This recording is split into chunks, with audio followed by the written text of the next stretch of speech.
অনুবন্ধী matrix, যদি কোনো matrix এ হয় তার অনুবন্ধী আকার হবে এ বার।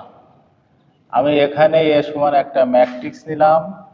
আমাদের মনে রাখতে হবে অনুবন্ধী ম্যাট্রিক্সের ক্ষেত্রে ম্যাট্রিক্সের সকল ভুক্তি জটিল সংখ্যা হবে এবং জটিল সংখ্যার অনুবন্ধী অর্থাৎ আয়ের আগে চিহ্ন পরিবর্তন করলে আমরা যে ম্যাট্রিক্সটা পাবো সেই ম্যাট্রিক্সটা হবে অনুবন্ধী ম্যাট্রিক্স।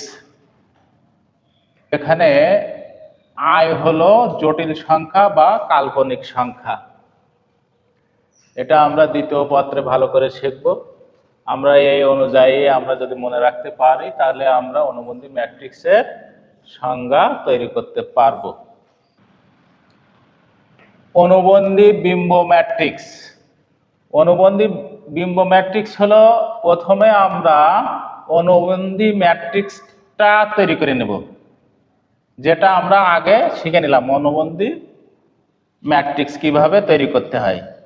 এখন পরবর্তীতে এই অনুবন্ধী ম্যাট্রিক্সকে সারিকে কলামে অথবা কলামকে যদি সারিতে রূপান্তর করি তাহলে যে ম্যাট্রিক্স পাবো সেটা হলো অনুবন্ধী বিম্ব ম্যাট্রিক্স।